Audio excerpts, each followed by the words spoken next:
हमें लगता है कि नरेंद्र मोदी सबसे बेस्ट हैं। जब दिल्ली में सरकार उनकी रहेगी और केंद्र में, तो दोनों काम अच्छा होगा। बड़ा अच्छा लगा था ना, जो सारी कुछ महंगाई करवा दी उसने। क्या होने वाला है चुनाव का रिजल्ट जनता ने मन बना लिया है। आम आदमी पार्टी यहाँ से जीत करके जा रही है। रामवीर सिंह भिदुड़ी, उसका तो नाम ही ना लें तो ठीक है। 2013 में कुछ ऐसी स्थिति हुई थी जब भारतीय जनता पार्टी सरकार बनाने से कुछ नंबर्स की दूरी पे थी। ऐसे में जब ये अदला बदली का माहौल चल रहा है, कहीं ऐसा तो नहीं कि चुनाव तंवर साहब जीत गए और इस बार फिर से भाजपा का दामन थाम लिया? नहीं, कैसे थाम लेंगे? छतरपुर के लिए ब्रह्म सिंह तंवर का आगे का क्या रोड मैप है, क्या प्लान है, क्या छतरपुर में काम आपको करवाने हैं, क्या आपके आगे के लक्ष्य हैं? आम आदमी पार्टी फिर से जीत जाएगी तो 4 साल तक केजरीवाल फिर बोलेंगे कि हमें काम नहीं करने दे रहे, एलजी ये नहीं करने दे रहे। नहीं, अब 4 साल तक बोलेंगे, ये करने नहीं दे रहे, लेकिन फिर भी केजरीवाल जी तो आम लोगों के लिए, आम पब्लिक के लिए काम करता है। पहले भारतीय जनता पार्टी लगातार टारगेट करती रही कि आम आदमी पार्टी फ्री की रेवड़ियां बेच रही हैं, लेकिन उसके बाद जब भाजपा का मैनिफेस्टो आया तो वो भी बोलने लग गए कि हम भी 2500 रुपये देंगे हर महीने। क्यों ब्रह्म सिंह तंवर, जब इतना लंबा राजनीतिक करियर रहा, 2 बार पार्षद रहे, विधायक रहे, क्यों छोड़नी पड़ी भारतीय जनता पार्टी? कुछ तो मजबूरियां रही होंगी, यूं ही कोई बेवफा नहीं होता। जी हाँ, इस वक्त दिल्ली चुनाव चल रहा है और ये वाली कहावत दिल्ली चुनाव में सबसे ज्यादा फिट बैठती है। उसका कारण क्या है कि दिल्ली में कई जगहों पे ऐसे समीकरण बन रहे हैं जहां दोनों ही पार्टीज, आम आदमी पार्टी और बीजेपी के बीच कुछ ऐसे नेता अदला बदली कर गए हैं और चुनावी समीकरण बदल गया है। ऐसे में इस वक्त हम छतरपुर की सीट पे और यहाँ पे मेरे साथ एक ऐसी शख्सियत बैठी है जो 3 बार से विधायक, 2 बार पार्षद और दिल्ली का एक कद्दावर नाम रहे हैं। हम बहुत बहुत स्वागत है इंडिया टीवी में ब्रह्म सिंह तंवर जी। धन्यवाद आपका बहुत। ब्रह्म सिंह तंवर जी, आप इधर से कैंडिडेट हैं, इससे पहले आप भारतीय जनता पार्टी में थे, और इधर से जो इस बार की बीजेपी के कैंडिडेट हैं करतार सिंह तंवर, वो आम आदमी पार्टी में थे। क्या लग रहा है ये समीकरण बदला है, क्या होने वाला है चुनाव का रिजल्ट? चुनाव तो झाड़ू के पक्ष में जाएगा। रिजल्ट जनता ने मन बना लिया है। आम आदमी पार्टी यहाँ से जीत करके जा रही है। एक सबसे बड़ा सवाल ये उठता है कि 2 बार से केजरीवाल जीत रहे हैं, इससे पहले भी वो आए थे कांग्रेस के साथ गठबंधन में, लेकिन एंटी इनकम्बेंसी का शिकार तो नहीं हो जाएगी कहीं आम आदमी पार्टी इस बार? क्योंकि लगातार भारतीय जनता पार्टी आरोप प्रत्यारोप लगा रही है, बोल रही है कि केजरीवाल ने यमुना साफ नहीं करी, उसके बाद केजरीवाल मान भी गए ये वाली बात कि यमुना साफ नहीं करी। इन सारे मुद्दों का कोई इफेक्ट पड़ेगा? नहीं, इनका कोई इफेक्ट नहीं पड़ेगा। भारतीय जनता पार्टी जो कह रही है वो नहीं कह रही, अपने झीझ मिटा रही है। उनके पास कोई मुद्दा नहीं है काम करने के लिए। उन्होंने दिल्ली में कुछ काम किया भी नहीं है। केंद्र में रहते हुए उन्होंने हमेशा दिल्ली में, क्योंकि आम आदमी पार्टी की सरकार है, केजरीवाल जी की सरकार है, उनको और उल्टा हराश किया है ताकि वो काम ना कर सके। कभी उनको जेल में डाल दिया, कभी कुछ किया, कभी कुछ बहाने लगाए, आरोप सिद्ध नहीं कर पाए कि असली किस लिए भेजे। तो ये काम तो वो करती रही। अब आज भी जब चुनाव चल रहे हैं, सारा प्रशासन आम आदमी के कार्यकर्ताओं को परेशान कर रहे हैं, पुलिस उनको परेशान कर रही है, डिपार्टमेंट के लोग।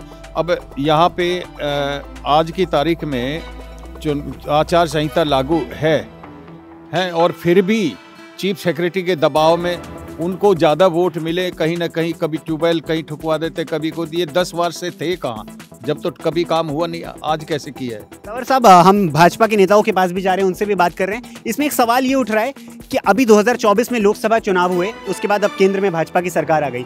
ऐसे में अब आम आदमी पार्टी फिर से जीत जाएगी तो 4 साल तक केजरीवाल फिर बोलेंगे कि हमें काम नहीं करने दे रहे, एलजी ये नहीं करने दे रहे। नहीं, अब 4 साल तक बोलेंगे, ये करने नहीं दे रहे, लेकिन फिर भी केजरीवाल जी तो आम लोगों के लिए, आम पब्लिक के लिए काम करता है। देखिए, ये पहली सरकार ऐसी बनी है जिसमें जिस सरकार के अंदर साझा गरीब लोगों का है, मिडिल परिवार का है, वो ये अपना सम्मान समझते हैं कि इस सरकार के अंदअंदर हमारा साझा, हमारा सम्मान किया गया है। महिलाएं हैं, बस में जा रही हैं, टिकट उनका नहीं है, तो उन्हें एक प्राउड सा महसूस होता है कि मान लिया कि हमारे ये सम्मान किया गया कि बस के अंदर हमारा किराया नहीं लिया गया। ये सम्मान ही है, ये मतलब वो ये कह सकते हैं कि सरकार के अंदर हमारी हिस्सेदारी है। लेकिन इस बारे में कुछ बताइए कि पहले भारतीय जनता पार्टी लगातार टारगेट करती रही कि आम आदमी पार्टी फ्री की रेवड़ियां बेच रही हैं, लेकिन उसके बाद जब भाजपा का मैनिफेस्टो आया तो वो भी बोलने लग गए कि हम भी 2500 रुपये देंगे हर महीने। तो इस पे कुछ बताइए। नहीं, वो फ्री की रेवड़ी दे ना, उनको मना कौन किया है? वो कहते हैं, करते नहीं है। पहले भी आयुष्मान योजना इन्होंने निकाली थी, दुनिया भर के फार्म भरवाए थे, जब हम भी बीजेपी में थे हमने भी बहुत भरे, हमने कस्में खाई लोगों के लिए कि ये फार्म भरो बाद में 5 लाख रुपए मिलेंगे। कहाँ है वो? अभी नहीं मिले ना।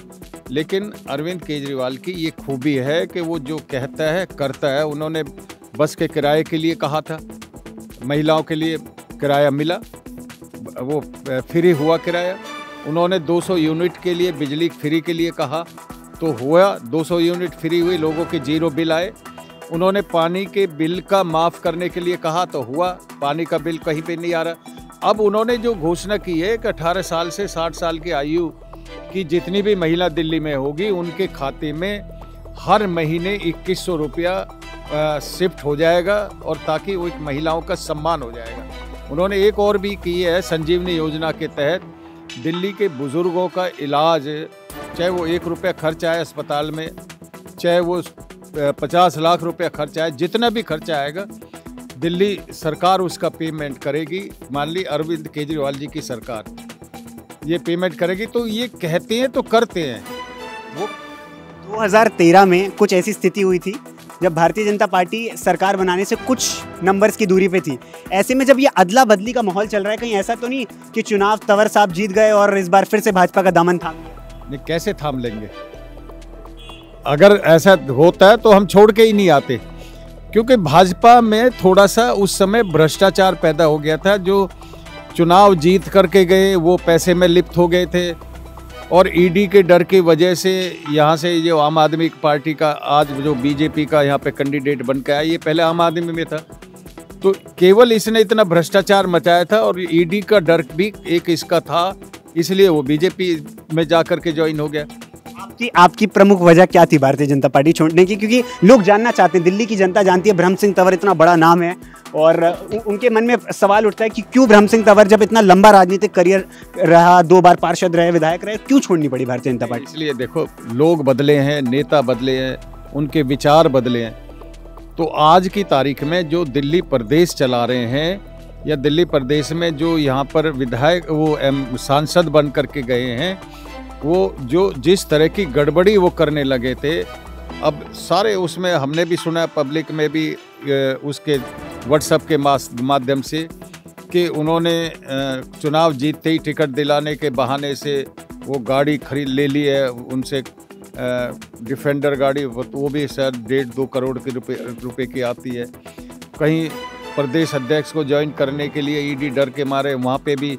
तो इस तरह का जो भ्रष्टाचार हुआ है ना, और वो भ्रष्टाचार हमें पसंद है नहीं, तो इसलिए हमने दामन उनका छोड़ करके, और हम सही जगह आ गए हैं, केजरीवाल जी के साथ हैं, और अब उनका दामन पकड़ा है, उनके प्लेटफॉर्म पे काम कर रहे हैं। वो सवाल छोड़ करके तो सवाल ही नहीं पैदा, चले जाएंगे। और हम यहाँ से विधायक बनकर कैसे जा सकते हैं? अपनी सदस्यता थोड़ी खत्म करनी है। हमने दिल्ली की बात कर ली, दिल्ली की राजनीति की बात कर ली, लेकिन छतरपुर की बात करना बहुत ज़रूरी है। छतरपुर के लिए ब्रह्म सिंह तंवर का आगे का क्या रोड मैप है, क्या प्लान है, क्या छतरपुर में काम आपको करवाने हैं, क्या आपके आगे के लक्ष्य हैं? जो 10 वर्ष पहले मैं जब कुछ दिन के लिए आया था चुन करके, उस समय जो हमने काम सैंक्शन कराए थे 2013 के चुनाव के बाद में, जो 9-10 महीने हमें काम करने को मिले, एक तो सबसे पहले उन कामों को ज़मीन पे लाएंगे। उसी समय में सीवर पास हुआ था, उसी समय 12 स्कूल नए बनने थे, उसी समय में यूजीआर एक पास हुआ था पानी का, और उनको भी, और क्षेत्र का डेवलपमेंट करेंगे। जो भी क्षेत्र का डेवलपमेंट है उनको पूरा करेंगे आने वाले 5 वर्ष के अंदर। एक लास्ट में एक छोटा सा रैपिड फायर मैं आपके साथ करूंगा, 4-5 नाम लूंगा, उन नामों पे आप एक वर्ड या एक लाइन में बताइएगा कि आपकी प्रतिक्रिया है। सबसे पहला नाम प्रधानमंत्री नरेंद्र मोदी। एक वर्ड और एक लाइन में इनके बारे में कुछ भी बोल। नहीं, नरेंद्र मोदी के बेशक उसका राष्ट्र का नेतृत्व कर रहे हैं, लेकिन मैं दिल्ली सरकार की बात करूंगा। दिल्ली सरकार में यहाँ शूट ही अरविंद केजरीवाल जी करते हैं दिल्ली सरकार वालों को, और वो ठीक से सरकार भी चला रहे हैं और ठीक से लोगों का ध्यान भी रख रहे हैं। अरविंद केजरीवाल जी तो काम करने वाले हैं, लोगों के जिनको कोई नहीं पूछता, गरीब लोगों को, उनकी पूछ वहाँ पर अरविंद केजरीवाल जी के पास है। रामवीर सिंह भिदुड़ी, उसका तो नाम ही ना लें तो ठीक है। करतार सिंह तंवर, भ्रष्टाचार में लिप्त है, और बुरी तरह से लिप्त है और उसकी एंटी इनकम्बेंसी इतनी है कि लोग उससे नफरत भी करते हैं। सीएम योगी आदित्यनाथ यूपी में अपना जो राज्य चला रहे हैं, वहाँ पे भी लोकसभा में आपने देखा होगा उनकी लोकप्रियता घटी है, लोकसभा में सीटें कम आई है कि नहीं आई है। तो ये थे ब्रह्म सिंह तंवर जिन्होंने हमसे बात करी, दिल्ली के मुद्दों पे बात करी और इधर के छतरपुर विधानसभा के लोकल मुद्दों पर भी बात करी। ऐसे में ये देखना बहुत दिलचस्प होगा कि छतरपुर विधानसभा में इन बैटल ऑफ तंवर्स में से कौन बाजी मारेगा। तब तक के लिए आप जुड़े रहिए इंडिया टीवी के साथ।